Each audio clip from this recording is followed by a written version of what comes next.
오늘 하나님께서 우리에게 주신 말씀은 에베소서 4장 11절부터 16절까지 말씀입니다. 제가 받들어 읽겠습니다. 그가 어떤 사람은 사도로, 어떤 사람은 선지자로, 어떤 사람은 복음 전하는 자로, 어떤 사람은 목사와 교사로 삼으셨으니 이는 성도를 온전하게 하여 봉사의 일을 하게 하며 그리스도의 몸을 세우려 하심이라.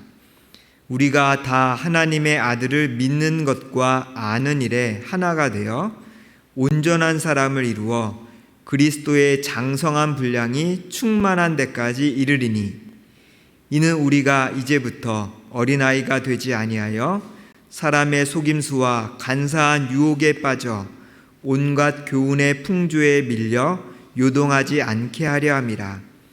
오직 사랑 안에서 참된 것을 하여 범사에 그에게까지 자랄지라. 그는 머리니 곧 그리스도라.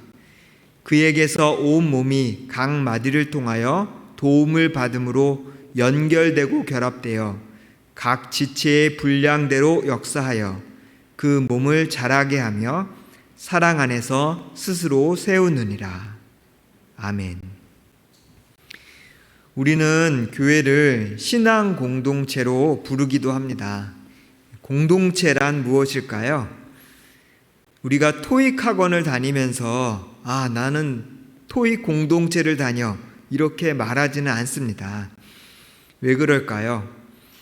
오직 영어를 배우기 위함이지 그곳에 있는 사람들과 관계를 맺기 위함이 아니기 때문입니다. 자신의 필요만을 채우기 위해서 모인 무리를 우리는 공동체라고 말하지 않습니다. 또 기껏해야 나와 선생님과의 관계만 있는 모임을 우리는 공동체라고 말하지 않습니다. 정반대로 자주 얼굴을 보고 친하게 지내는 친구 모임도 있습니다. 그 친구 모임을 향해서도 우리는 공동체라는 말을 사용하지는 않습니다. 왜 그럴까요? 이 모임에는 뚜렷한 목표가 없기 때문입니다. 공동체란 생활과 운명 이 두 가지를 같이 하는 집단이기 때문입니다. 같은 뜻을 가지고 함께 생활할 때 비로소 우리는 공동체라고 말할 수 있습니다. 이와 비슷한 순 우리말로 같은 뜻을 가지고 패를 이룬 무리라는 여러분이 잘 알고 있는 동아리라는 그런 용어가 있습니다. 교회는 신앙 공동체입니다. 신앙을 위해서 함께 생활하는 사회 집단이라고 말할 수 있습니다. 그렇다면 우리에게 신앙 공동체가 왜 필요한가요? 사실 다른 사람 신경 안 써도 되고 혼자 지내는 것이 훨씬 편하지 않습니까? 직장에서나 학교에서나 팀 프로젝트 해보셨지요? 다른 사람과 의견을 조율하는 것이 얼마나 피곤한 일입니까? 공동체에 있으면 공동체에서 요구하는 규범과 책임을 다해야 되고 또 나와 잘 맞지 않는 사람과도 지내야 합니다. 자신의 필요를 채우기에도 바쁜 이 현실 가운데서 무엇 때문에 다른 사람의 필요를 고려해야 하며 살아야 하는 것입니까? 우리가 신앙 공동체에 소속되어야 하는 이유는 하나님께서 우리를 처음부터 신앙 공동체로 부르셨기 때문입니다. 예수를 믿는다는 것은 하나님의 자녀가 된다는 뜻입니다. 아버지만 있는 가족이 아니라 형제 자매가 있는 하나님의 가족으로 부르신 것입니다. 오늘 본문 말씀은 하나님께서 우리 각자를 한 몸의 여러 지체로 여기심을 알 수 있습니다. 16절을 세 번역으로 읽겠습니다. 온 몸은 머리이신 그리스도께 속해 있으며 몸에 갖추어져 있는 각 마디를 통하여 연결되고 결합됩니다. 각 지체가 그 맡은 분량대로 활동함을 따라 몸이 자라나며 사랑 안에서 몸이 건설됩니다. 완전하고 죄가 없었던 에덴 동산을 생각해 봅시다. 거기서도 하나님께서는 사람이 혼자 사는 것을 좋게 보지 않으셨습니다. 하나님은 처음부터 우리를 한 몸의 여러 지체, 즉 공동체로 부르셨습니다. 그렇다면 왜 하나님은 우리를 신앙 공동체로 부르셨을까요?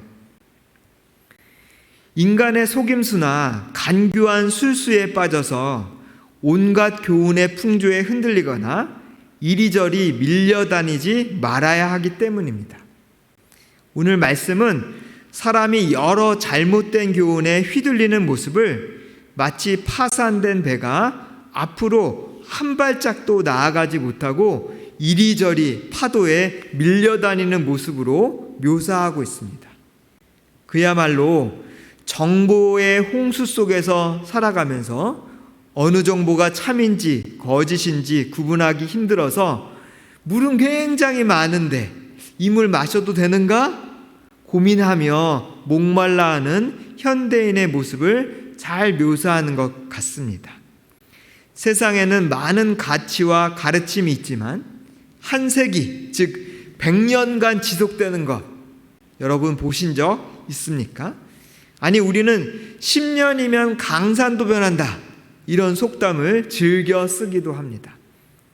많은 교훈들이 우리를 자유롭게 한다는 미명하에 죄에 빠지게 하거나 아니면 반대로 너무 이상적이어서 우리가 도저히 도달할 수 없어서 우리의 한계를 경험하게 해서 절망하게 만듭니다. 이럴 때 하나님께서는 교회의 지도자들을 세우셔서 참된 진리를 가르침으로 우리를 자유하게도 하시고 온전하게도 하시는 것이 하나님의 뜻입니다. 그리고 우리가 몸의 지체가 되어서 서로 도움으로 요동하지 않는 어른이 되기를 원하십니다. 사실 우리는 누구나 죄를 지을 수 있고 헛된 가르침에 속아서 진리를 멀리할 수 있는 존재들입니다. 그 누구도 죄의 유혹에 대한 온전한 면역을 가지고 있지 않습니다. 하나님은 이것들을 아시기 때문에 우리가 서로 책임을 지게 만드셨습니다. 히브리서 3장 오늘이라고 하는 그날 서로 권면하여 아무도 죄의 유혹에 빠져 완고하게 되지 않도록 하십시오. 우리는 서로의 삶에 관여해서 공동체의 삶을 살도록 부름을 받았습니다. 둘째, 그리스도의 충만하심의 경지에 이르게까지 다다를 때까지 또 15절 말씀에 의하면 모든 면에서 자라나서 머리가 되시는 그리스도에게까지 다다라야 하기 때문입니다. 성경은 외딴 곳에서 홀로 지내는 돌을 닦는 도인들, 믿음의 사람들로부터 고립돼서 교제를 전혀 하지 않는 영적인 은둔자들에 대해서 한 번도 언급하고 있지 않습니다. 우리는 흔히 오해할 수 있습니다. 내가 신령한 산에 들어가서 40일 금식하면서 기도하고 성경만 연구하면 내 신앙이 성장할 거야. 하지만 하나님은 그렇게 우리에게 요구하신 적이 없습니다. 대신 우리 모두가 하나님의 아들을 믿는 것과 아는 일에 하나가 되어야 한다. 이렇게 말씀하기도 하시고요. 또 오직 성도들과 함께 생활하면서 사랑으로 진리를 말하고 살아야 신앙이 성장할 수 있다. 이렇게 말하고 있습니다. 진리를 말하고 살았는데 왜 사랑으로 진리를 말하고 살아야 한다. 이렇게 성경은 말하고 있을까요? 진리는 외딴섬에서 선포되고 실천되는 것이 아니기 때문입니다. 기독교의 진리는 관계 가운데서, 즉 하나님과의 관계 안에서 이웃과의 관계 안에서 깨닫게 되고 실천될 수 있는 것이기 때문입니다. 신약에서 서로라는 말이 50번 이상 등장하는데요. 서로를 사랑하고 서로를 위해 기도하고 서로를 격려하고 권고하고 문안하고 섬기며 가르치고 받아들이며 존경하고 서로의 짐을 나누어 지며 용서하고 복종하는 등등. 서로에 대한 말씀들이 넘쳐납니다. 우리는 우리를 힘들어하거나 싫어하는 사람이 우리 주변에 없을 때 이렇게 생각합니다. 아, 나 좀 괜찮은 사람이야. 내 주변의 사람들이 다 나를 좋아하는 것 같아. 이렇게 생각합니다. 그런데 정말 그럴까요? 혹시나 내 주변에 그런 사람들이 한 번도 없기 때문에 그냥 내가 너무 보호만 받는, 오히려 내 주변에 너무 성숙한 사람들이 많아서 다 나를 참아주기 때문에 아, 나는 성숙한 사람이야, 이렇게 착각하는 것은 아닐까요? 또한 우리 주변에 우리를 괴롭히는 사람이 없을 때, 그래서 단 한 번도 화를 낼 일이 없을 때 아, 난 참 거룩한 사람이야, 이렇게 생각하기도 합니다. 하지만 정말 그럴까요? 진정한 성숙함은 여러 관계 가운데서 드러나기 때문입니다. 세 번째로, 몸이 자라나며 사랑 안에서 몸이 건설되기 때문에 우리는 신앙 공동체에 있어야 합니다. 그리스도는 교회의 머리요, 몸은 곧 교회입니다. 하나님께서 우리를 지체로 삼으신 것은 교회, 곧 공동체를 섬기기 위함입니다. 하나님께서 우리에게 은사를 주시고 재능을 주신 것도 자기를 자랑하라고 하신 것이 아니라 다른 사람을 섬기라고, 공동체를 섬기라고 주신 것입니다. 만일 한 기관이 몸에서 분리되었다면 그것은 가치가 없는 것일 것입니다. 예를 들자면 각종 소리를 잘 듣는 아주 탁월한 재능을 가진 귀가 있다고 생각해 봅시다. 내가 그런 귀와 같은 존재라고 생각해 봅시다. 그런데 이 귀가 몸에서 잘려 나와 있다면 그 귀는 어떤 가치를 가질 수 있겠습니까? 각 지체는 몸 전체를 통해서 자신의 가치를 발견하는 것이지, 거꾸로 몸이 각 지체 하나하나 때문에 그 의미를 발견하는 것은 아닙니다.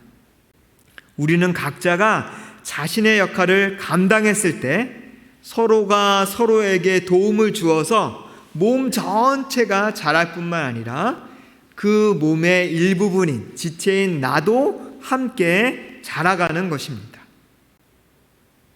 특별히 혼자 세상과 싸워 승리를 얻는 사람은 없습니다. 전도서에서 이렇게 말씀하고 계십니다. 혼자 싸우면 지지만 둘이 힘을 합하면 적에게 맞설 수 있다. 세 겹줄은 쉽게 끊어지지 않는다. 이러한 이유로 하나님께서는 우리를 신앙 공동체로 부르셨습니다. 또한 그렇게 하나님이 우리를 신앙 공동체로 부르셨다면 우리는 공동체 멤버가 되어야만 합니다. 오늘 설교 제목이 교회에 다닌다는 것은 뭘까요? 입니다. 여러분, 교회에 다닌다는 것은 어떤 의미를 가지고 있을까요? 많은 사람들이 예배를 먼저 생각할 것입니다. 주일에 교회에 와서 예배를 드리면 아, 나는 교회에 다닌다, 이렇게 말하고 생각하실 것입니다. 그런데 오늘 말씀의 기준을 삼는다면 그것은 예배를 드리는 것이지 교회를 다니는 것은 아니라고 생각합니다. 교회를 다니는 것은 하나님이 처음부터 계획하셨던 그 신앙 공동체에 소속되는 것을 의미하기 때문입니다. 그런 의미에서 교회에 등록하는 것은 아주 중요합니다. 그것은 또한 등록보다 더 중요한 것이 있는데, 그것은 교회 지도자들의 가르침을 받을 수 있어야만 하고, 또 특정한 성도들과 정기적으로 교제권이 있어야만 합니다. 여기서 교제권이 있다는 말은 뭐냐면 서로가 지체로서 영향을 주고받는 그런 관계를 말합니다.